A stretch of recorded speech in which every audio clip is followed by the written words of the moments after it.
Bonjour et bienvenue sur le podcast de la chaîne. Et aujourd'hui, je vais vous parler de dépenses. En fait, de tous ces gens que vous entendez certainement aussi autour de vous, qui vous disent tout simplement, j'y arrive pas, j'ai pas d'argent, je peux pas m'en sortir, c'est compliqué pour moi. Voilà, tous ces gens en fait qui passent leur temps à se plaindre. Alors attention, je vais quand même séparer les gens. Il y a des gens qui sont vraiment en galère.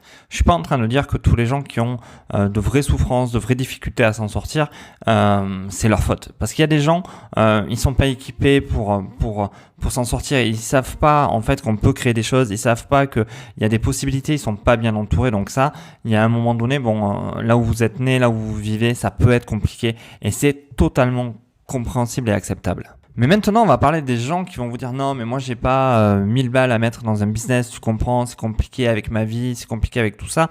Et que finalement, on les voit rouler avec la dernière BM, par exemple, qui ont certainement acheté à crédit, qui ont le dernier iPhone, qui ont la dernière Apple Watch, qui ont les dernières Nike, qui ont tout, en fait, tout ce qui est bien matériel, et qui vous disent qu'ils n'ont pas 1000 balles à mettre dans une formation ou 1000 balles pour créer leur propre business. Mais là, j'ai envie de te dire, revois tes dépenses. Revoyez vos dépenses. Alors je tutoie, je vous vois, je m'embrouille complètement des fois, mais je vais vous dire, revoyez vos dépenses. Regardez un peu de quoi vous avez vraiment besoin. Est-ce que le dernier iPhone qui vient de sortir est vraiment intéressant pour vous, ou vous pouvez commencer à faire vos premières vidéos, vos premières stories avec le téléphone que vous avez?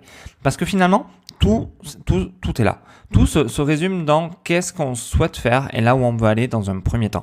Si vous commencez à vous limiter en vous disant j'ai trop de dépenses parce que j'ai 800 balles de maison, j'ai 400 balles de crédit bagnole, plus j'ai ma femme qui m'en coûte 800 ou mon mari et les gosses et la crèche et le machin, à un moment donné, il est certain que vous n'aurez pas les moyens parce que vous avez trop de dépenses. Et c'est là où peut-être vous pourriez vous repositionner, reprendre un papier, un stylo et avec votre femme, avec votre mari, vous dire voilà, ça, est-ce qu'on en avait vraiment besoin ou est-ce qu'on peut l'annuler?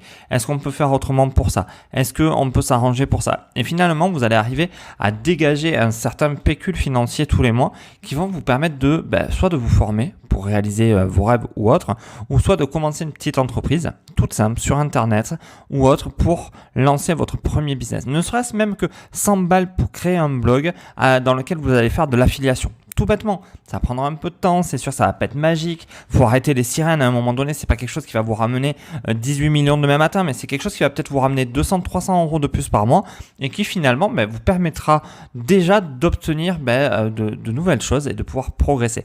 Donc, franchement, si vous voulez, ça c'est Robert Kiyosaki qui en parlait beaucoup dans vos dépenses, et c'est réfléchissez actif et non pas passif, parce que vous allez regarder autour de vous, vous allez voir que beaucoup de gens ont acheté leur maison et vous disent non mais moi je suis propriétaire, je suis chez moi, machin bidule, et finalement vous êtes propriétaire de rien du tout puisque la baraque elle appartient encore à la banque le temps que vous l'avez pas payée, et que finalement si vous avez une tuile ils vont vous la prendre, ça il faut pas rêver, ils vont pas vous en faire cadeau, ils vont pas vous dire tiens c'est pour moi cadeau, garde ta baraque, non. Donc à un moment donné, est-ce que c'est un passif une maison ou un actif? Là aussi je vous propose de vous interroger, dites-moi dans vos commentaires comment vous voyez la chose, ça peut être relativement intéressant.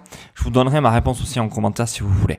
Donc, pensez vos dépenses, essayez de rééquilibrer un petit peu tout ça, et essayez de voir comment vous pouvez vous dégager un petit pécule tous les mois pour arriver à vos fins, arriver à avoir encore plus d'argent. Allez, sur ce, je vous dis, on commente, on partage, on s'abonne. Le petit pouce bleu pour faire plaisir à YouTube. Moi, je vous dis au prochain podcast. Au revoir.